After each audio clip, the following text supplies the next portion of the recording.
Boa noite, queridos. Hoje é domingo de Páscoa e a Bíblia nos ensina que Cristo é a nossa Páscoa.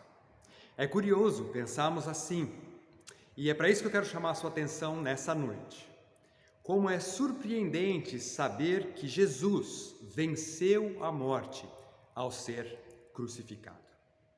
O texto que eu quero estudar com vocês hoje e fala sobre essa vitória de Cristo sobre a morte, é Isaías capítulo 52, versos 13 a 15, e também o capítulo 53, versos 1 a 12. Esses capítulos de Isaías tratam de forma detalhada sobre a pessoa de Cristo na figura do servo sofredor. Jesus é aquele que veio ao mundo como o Messias prometido, para resolver de uma vez por todas o problema do pecado do homem que nos separa de Deus desde Adão até os dias de hoje. E aqui em Isaías, nós temos resumido então todo o plano da salvação de Deus por meio de Jesus Cristo. Isaías vai nos falar da rejeição de Cristo por parte de Israel, da sua morte no nosso lugar, do seu sepultamento, sua ressurreição, sua vitória sobre o pecado, da salvação que temos nele e do futuro reinado de Cristo sobre todo o mundo. Lendo o texto, nós vamos ver que os detalhes são tão minuciosos que seria impossível escrever essa profecia a não ser que o próprio Deus estivesse acompanhando ali Isaías, a não ser que o próprio Deus fizesse isso por meio de Isaías. São palavras tão terríveis que ninguém poderia cumprir senão o próprio Cristo, o Filho de Deus. O livro de Isaías foi escrito aproximadamente 700 anos antes de Cristo. E conhecendo a história, não dá para dizer que o que ele previu ali, foi apenas coincidência. A Páscoa, para nós, é a história da vitória de Cristo sobre a morte e a salvação que ela nos traz. Mas vitória sobre o quê? Se Cristo morreu na cruz. Nós vamos juntos olhar para o texto de hoje e estudarmos 4 vitórias demonstradas por Cristo no momento da Páscoa. A primeira vitória de Jesus foi uma vitória sobre a ignorância daquelas pessoas.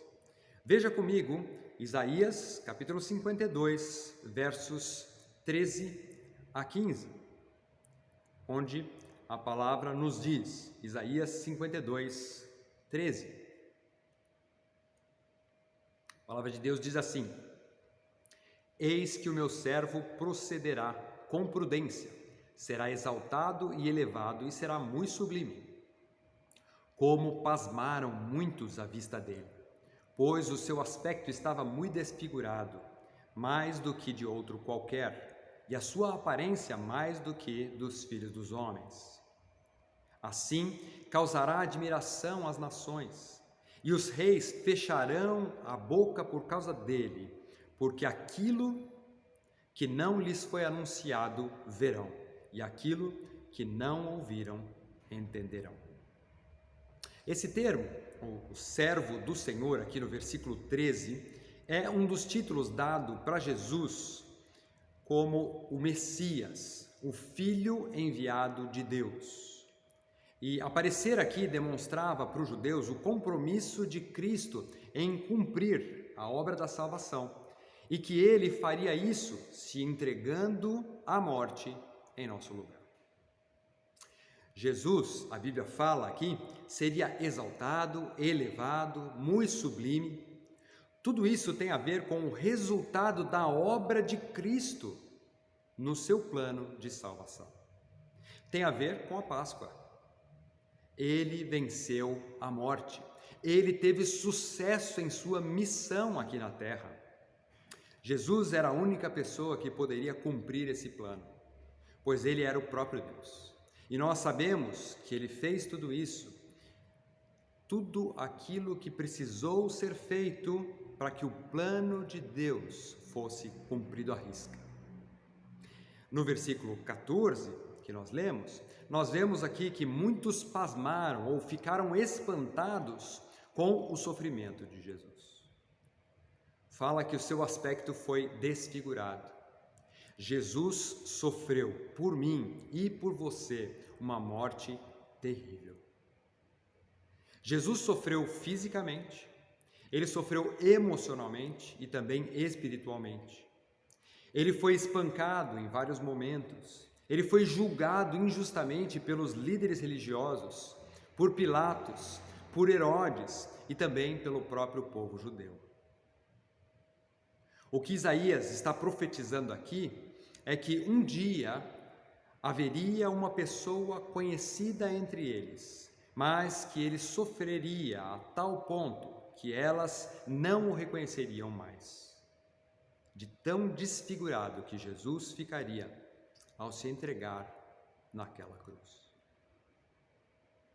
Quando na época da Páscoa, qualquer pessoa assiste um desses filmes que nos conta a história da paixão de Cristo, quem não conhece o plano de Deus, assiste a cena em que Jesus é espancado e fica até ficar desfigurado e pensa que Jesus foi derrotado. Mas nós sabemos pela palavra de Deus que, na verdade, ele estava vencendo Satanás, cumprindo o plano soberano de Deus. No versículo 15, nós lemos que o sofrimento de Cristo causou admiração às nações. Essa palavra admiração pode ser traduzida também por purificação. É estranho pensar nisso, né? Admiração, no seu sentido original, pode ser traduzido por purificação, e eu creio que é a melhor tradução nesse contexto. Aqui nós temos então esse aspecto fundamental da morte de Cristo, que é a purificação dos nossos pecados. A purificação para todos aqueles que creem no sacrifício de Cristo e no poder substitutivo da sua morte. Você já pensou nessas coisas durante a Páscoa? No fato de que a morte de Cristo teve consequências. Para ele, sofrimento e separação do Pai. Mas para nós, purificação e, portanto, aproximação do Pai. A consequência do sofrimento de Cristo é nossa purificação, o que nos dá o direito a nos aproximarmos, então, a nos relacionarmos com Deus, o Pai. Você tem vivido este relacionamento de proximidade com Deus, de intimidade com o Pai? O versículo 15 continua dizendo que os reis fecharão a sua boca por causa dele. Esse é um relato de pessoas colocando a mão na boca, espantadas, aterrorizadas com tudo que aconteceu na crucificação. Ao mesmo tempo, Isaías profetiza a reação que se verá na segunda vinda de Cristo, porque todo mundo vai ficar sabendo que Jesus falava a verdade e que ele era realmente o Salvador enviado por Deus, o único caminho que nos leva até Deus. Eles que cuspiram, espancaram e desfiguraram Jesus saberão que Cristo é o Filho de Deus, o Salvador. Aqueles que passaram a vida indiferentes, negando e desprezando Jesus, vão saber já mais tarde, ou tarde demais, quem de fato Cristo é.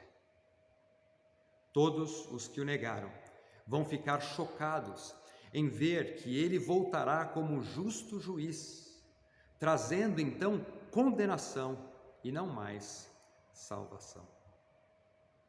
Então todos perceberão que o Cordeiro de Deus é também o Leão de Judá, que um dia voltará em toda a sua glória para reinar sobre os seus filhos e condenar aqueles que se mantiveram rebeldes ou indiferentes ao seu sacrifício na cruz. Em Romanos 15, o apóstolo Paulo, sabendo de todas essas coisas, se mostra disposto a gastar a sua vida, como todos nós deveríamos fazer também, anunciando a obra de Cristo na cruz até a sua segunda vinda. Isaías termina o capítulo 52 falando de um grupo de reis que não chegaram a ouvir o Evangelho. O versículo 15 diz: porque aquilo que não lhes foi anunciado verão, e aquilo que não ouviram entenderão. Queridos, é nossa tarefa fazer a vitória de Cristo conhecida até que Ele volte. Mas esse é só o primeiro aspecto da sua vitória. A vitória sobre a ignorância é dada por Cristo na cruz e por meio da proclamação do Evangelho, a boa notícia para aqueles que creem. Cristo venceu e é nossa missão fazer isso conhecido até que Ele volte. Em segundo lugar, Cristo venceu sobre a rejeição humana. Acompanhe comigo em Isaías capítulo 53, versos 1 a 3. Isaías 53, 1 diz: quem creu em nossa pregação? E a quem foi revelado o braço do Senhor? Porque foi subindo como renovo perante ele e como raiz de uma terra seca. Não tinha aparência nem formosura. Olhámo-lo, mas nenhuma beleza havia que nos agradasse. Era desprezado e o mais rejeitado entre os homens, homem de dores e que sabe o que é padecer. E como um de quem os homens escondem o rosto, era desprezado e dele não fizeram caso. Isaías começa aqui fazendo duas perguntas: quem creu em nossa pregação e a quem foi revelado o braço do Senhor? Ou seja, a quem Jesus revelou o seu poder para salvar.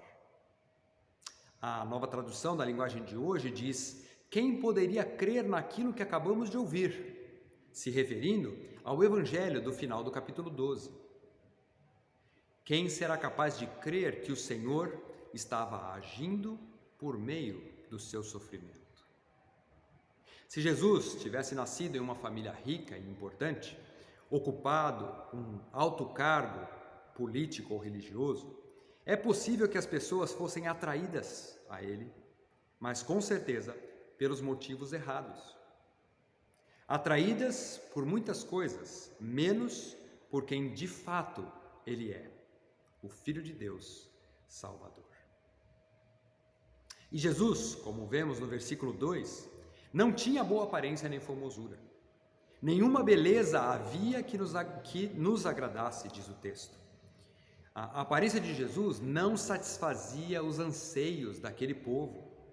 Eles esperavam um grande guerreiro, um salvador político. E nós? Será que nós seguiríamos um simples carpinteiro? Alguém com pouca demonstração de influência nos nossos dias? Será que nós, hoje em dia, estamos dispostos a virar as costas para aquilo que a sociedade mais valoriza, para então seguirmos fielmente a Jesus? Querido, se você vem para a igreja ou está ouvindo essa mensagem buscando inicialmente algo que não seja a reconciliação com Deus, você vai se frustrar. Cristo não entregou a sua vida para você ser próspero. Ele não se entregou para você viver uma vida confortável e livre de problemas. Mas Ele se entregou para você confiando, para que você, confiando nele, tenha perdão dos seus pecados. E esse é um dos motivos para muitos não se entregarem para Cristo, porque não enxergam a necessidade, não veem essa necessidade de terem os seus pecados perdoados, confiam em sua autossuficiência para resolver os seus problemas. Jesus, vindo ao mundo com a sua aparência insignificante, não foi e ainda não é atrativo para muitas pessoas que se mantêm indiferentes ou indiferentes a Ele. Queridos, Cristo veio ao mundo resgatar pecadores. Isso é algo espiritual. Isso é algo sobrenatural. Somente aqueles que reconhecem a sua própria limitação diante de Deus, que é esse Deus que é tão santo, não é? Somente esses que reconhecem serão capazes de receber salvação por meio do sacrifício de Cristo na cruz. Mas o texto de hoje ainda chama Cristo de raiz de uma terra seca. O que significa isso?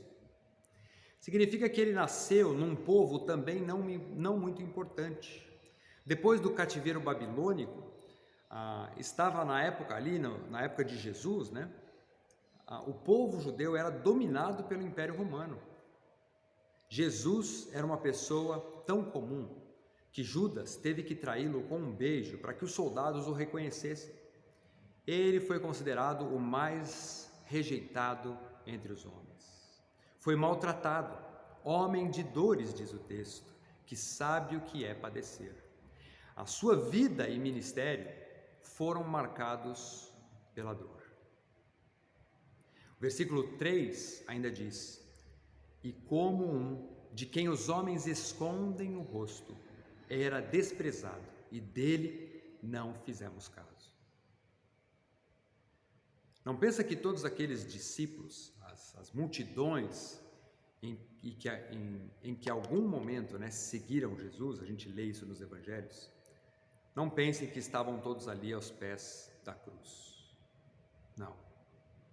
Nós aprendemos na palavra de Deus, né, que até os seus discípulos mais chegados, com exceção de João e algumas mulheres, todos se dispersaram.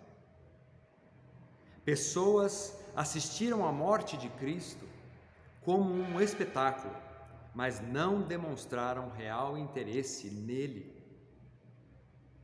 Infelizmente, queridos, ainda hoje parece que existem pessoas que se aproximam de Cristo e da sua igreja apenas para ver um espetáculo, para participar de uma atração no domingo à noite e não para um relacionamento verdadeiro com Cristo. Estes, eu afirmo, sem medo de errar, ainda não entenderam o que é a Páscoa. A terceira vitória de Jesus na história de hoje foi sobre os pecados. Veja comigo o que diz o verso 4 até 6, né? Os versos 4 a 6. Isaías 53, 4 diz assim: certamente ele tomou sobre si as nossas enfermidades, e as nossas dores levou sobre si.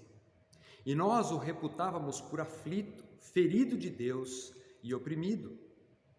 Mas ele foi traspassado pelas nossas transgressões e moído pelas nossas iniquidades. O castigo que nos traz paz estava sobre ele, e pelas suas pisaduras, suas feridas, fomos sarados. Todos nós andávamos desgarrados como ovelhas, cada um se desviava pelo caminho, mas o Senhor fez cair sobre ele a iniquidade de nós todos. A Páscoa, queridos, vocês se lembram como ela começou no Antigo Testamento? O povo de Israel foi libertado da escravidão de 430 anos lá no Egito, e a Páscoa para o judeu era essa comemoração da libertação que tiveram. Deus instituiu ali para o seu povo, né, a preparação de um cordeiro que todos deveriam comer, e o sangue do cordeiro deveria ser então passado nas portas dos israelitas, para que o anjo do Senhor, quando viesse ferir todo o primogênito dali dos egípcios, ao ver o sangue, ele não matasse os primogênitos de cada família do povo de Israel, mas sim passasse por cima daquela casa. Ao ver o sangue nos umbrais da porta, ele passaria por cima, e isso é o significado da Páscoa para o judeu. A festa da Páscoa para eles era um memorial da libertação do Egito. Esse cordeiro e esse sangue, né, que os libertou apontava para Jesus, que foi chamado por João Batista do Cordeiro de Deus que tira o pecado do mundo. Agora, não só o pecado de Israel, mas também de todo mundo. Para Jesus, resolver o problema do pecado humano, acumulado perante Deus, desde o Éden até o último pecador que ainda vai nascer, duas coisas tiveram que acontecer. Então, a primeira coisa, Jesus teve que assumir todos esses pecados. É sobre isso que o texto está falando. Ele levou sobre si, ele foi traspassado, moído pelas nossas transgressões e iniquidades. Jesus voluntariamente assumiu todos os pecados de todos os tempos, como se fossem os seus próprios pecados. Isso precisava acontecer porque Deus, na sua justiça, não poderia apenas deixar de lado os nossos pecados. Um preço precisaria ser pago, porque Romanos 3,23 vai dizer que o salário do pecado é a morte, e por isso Cristo pagou por nós os nossos pecados, e fez isso morrendo naquela cruz. Deus, então, descreve aqui como teve que esmagar Cristo Jesus, por causa de toda a impiedade, de todo o pecado que eu e você cometemos contra Ele. Deus puniu em seu Filho amado todas as nossas transgressões, todo tipo de pecado, de todas as pessoas, de todos os tempos. Mas em tudo isso, a boa notícia é que o sofrimento e a morte de Cristo, o castigo que Ele sofreu, providencia paz para aqueles que o têm como Senhor. O versículo 5 diz: o castigo que nos traz a paz estava sobre Ele. Você tem essa paz vinda de Cristo? No último ano, nós temos vivido uma situação de muitas incertezas, na saúde, na economia, na vida social de todo o país. Nós passamos por uma grande crise. Passamos ou não passamos? Temos passado.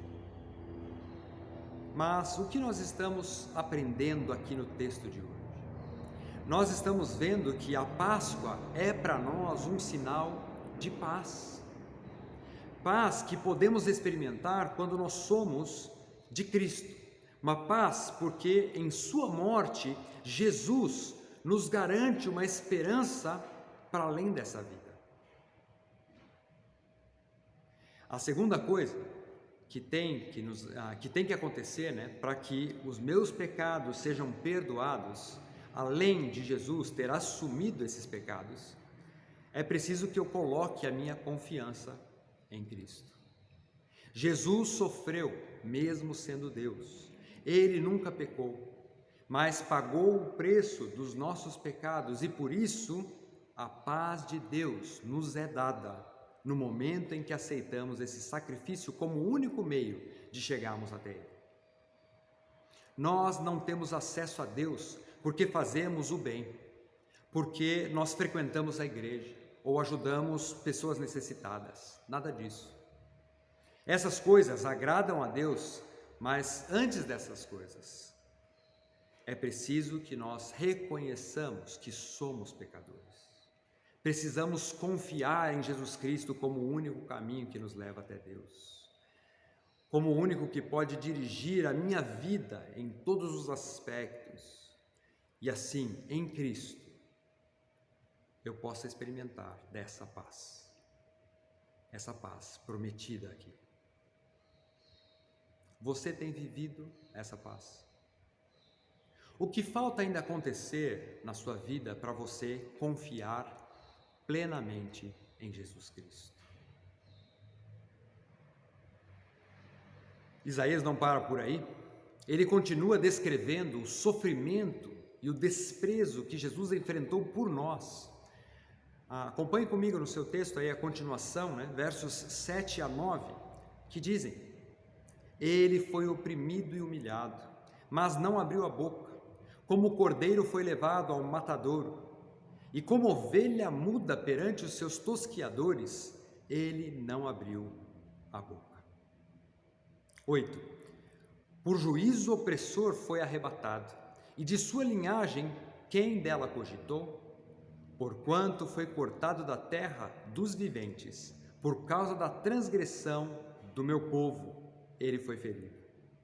Designaram-lhe a sepultura aos perversos, mas com o rico esteve na sua morte, posto que nunca fez injustiça, nem dolo algum se achou em sua boca.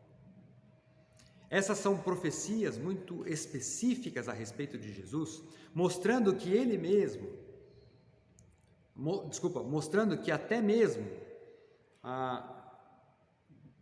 detalhes, onde ele morreria, de que forma ele seria sepultado, e vendo essa quantidade de detalhes, nós podemos então entender por que os judeus eles deveriam ter reconhecido que Cristo era de fato o Messias. Os judeus entendiam sobre linhagens, e havia essas profecias suficientes no Antigo Testamento a respeito da linhagem e também da obra de Jesus para que eles crescem no Messias, mas eles não deram ouvidos. E aconteceu com o povo que eles tinham o que aconteceu com eles, é que eles tinham esses corações rebeldes, corações endurecidos.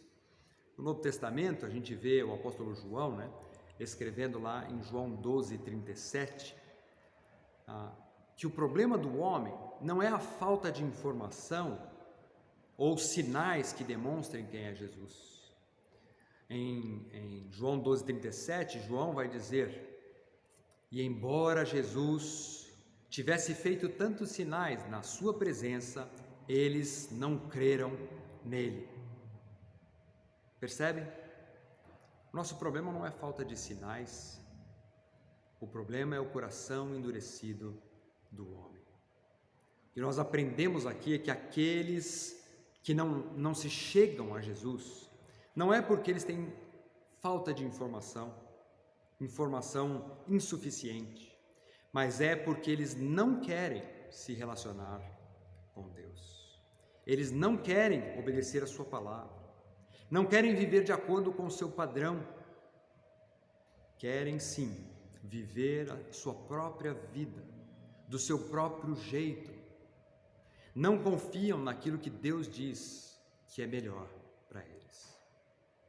E embora Jesus tivesse feito tantos sinais em sua presença, eles não creram em Cristo. A solução, então, para o problema não é o remédio que você toma. A solução para o seu problema não é o dinheiro que você ganha. A solução para o seu problema não é o cônjuge, não é o seu cônjuge, não são os seus pais, não são os seus filhos. A solução é Jesus. Só Jesus. Quantos sinais Jesus já te deu de que Ele se importa com você? De que Ele é Deus verdadeiro? O que você está esperando para crer, para confiar em Jesus como a única solução para a sua vida? No texto de hoje, Isaías pergunta: Senhor, quem creu na nossa pregação? A resposta para nós nessa noite é que só vão crer nesta pregação aqueles que se humilharem e reconhecerem que precisam da ajuda, que não podem resolver tudo com a sua própria sabedoria, sua formação acadêmica, a sua posição social ou experiência de vida. Não, é preciso entender a Páscoa, a vitória de Cristo na cruz. Jesus, em todo o seu discurso, teve que ensinar a maneira correta de entender as coisas. Ele tantas vezes corrigiu o povo e também até os doutores da lei, dizendo: vocês erram porque não conhecem as Escrituras. Jesus sempre confrontou os pensamentos do homem para mostrar que ele não conhecia as Escrituras. Nos evangelhos, ele faz questão de mostrar que, via de regra, as pessoas não sabiam o que estavam dizendo. Como se ele dissesse: vocês precisam aprender a pensar como Deus. Vocês precisam aprender como Deus, com Deus, como viver. Vocês estão errados em seus pensamentos. Vocês, na verdade, estão se afastando de Deus nas suas próprias ideias. Então ele diz: voltem, aprendam de mim, arrependam-se. Jesus, quando se revela para nós, ele espera que a gente dê um passo na sua direção. A pergunta é: qual é o próximo passo que você precisa dar na direção de Cristo? Para terminar, em quarto lugar, sabemos que Jesus teve vitória também sobre a morte, pois ele ressuscitou. Isaías 53, versos 10 a 12. Acompanhem comigo.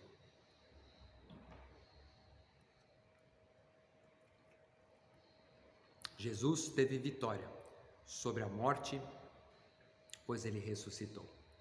Verso 10 diz assim: todavia o Senhor agradou moê-lo, fazendo enfermar, quando der ele a sua alma como oferta pelo pecado. Verá a sua posteridade e prolongará os seus dias, e a vontade do Senhor prosperará nas suas mãos. Jesus verá o fruto do penoso trabalho da sua alma e ficará satisfeito. O meu servo, o justo, Deus falando, com o seu conhecimento justificará a muitos, porque as iniquidades deles levará sobre si.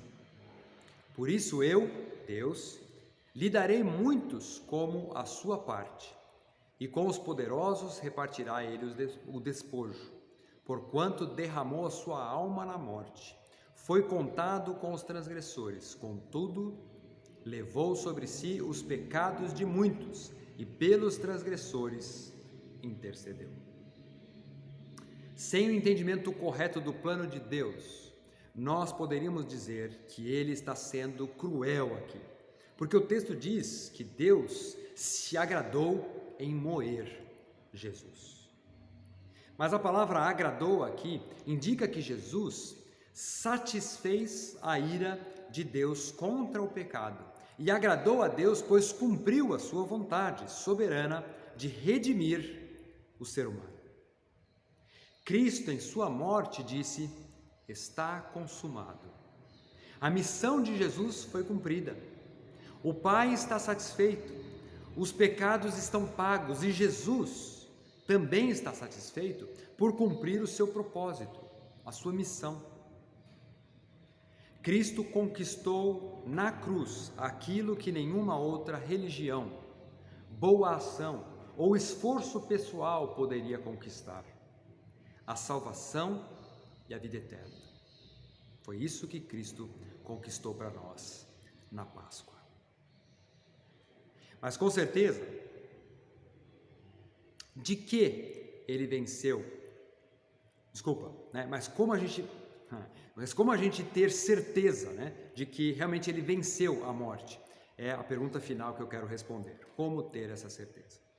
Isso pode ser percebido aqui pela afirmação de que ele vê a sua posteridade. Então ele não permaneceu na morte, ele viu essa posteridade.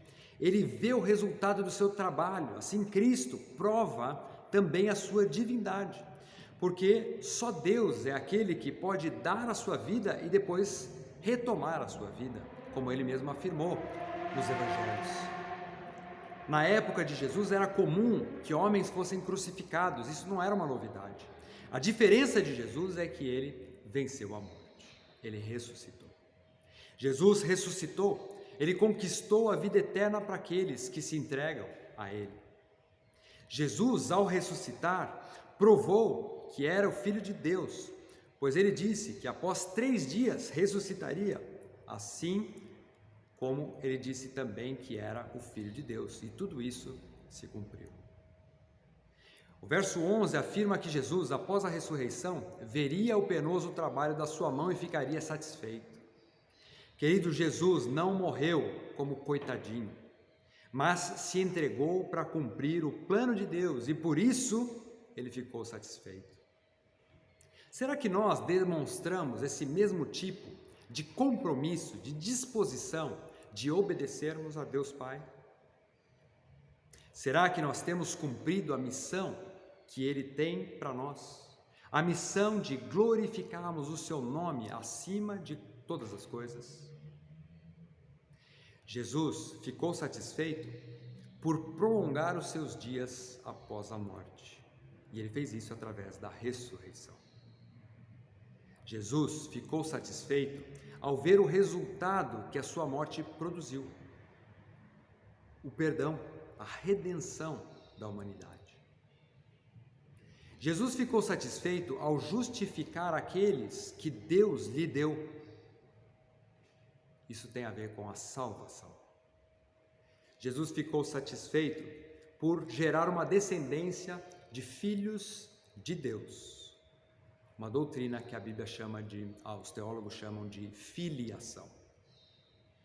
E por fim, Jesus ficou satisfeito porque, ao ressuscitar, passou a reinar em nossas vidas e um dia reinará sobre tudo e sobre todos.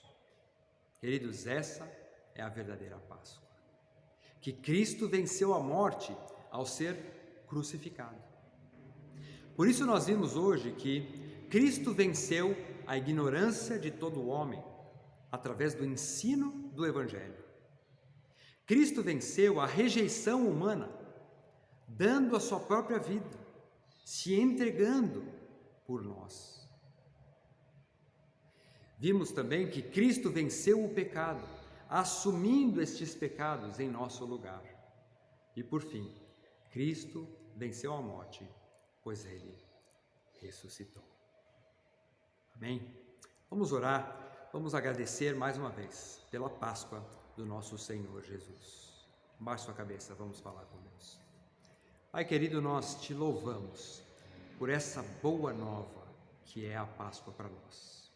Aquilo que a Páscoa no Antigo Testamento apontava como libertação para os judeus, é para nós, em Cristo Jesus, a libertação, não só nesta vida, mas também na vida eterna.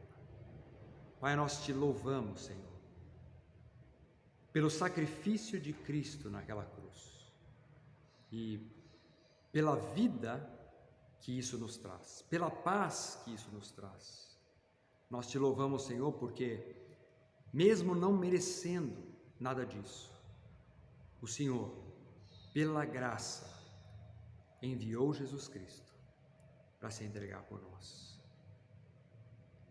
Então, Senhor, nós te pedimos para que a nossa vida não seja uma vida vazia de significado, que nossa vida seja relevante para o Teu reino aqui nessa terra, que nosso alvo de vida seja engrandecer o Teu nome, através do nosso viver, nosso testemunho de vida, e também através do nosso testemunho em palavras, de que a Páscoa verdadeira é que Cristo se entregou por nós, e que através do senhorio dele em nossas vidas, nós podemos viver de maneira significativa nessa terra e de maneira eterna na presença do Senhor, na sua segunda vinda. Pai, obrigado pela Páscoa do Senhor Jesus. É a minha oração, a minha gratidão, em nome dele mesmo, Jesus Cristo, o nosso Senhor. Amém.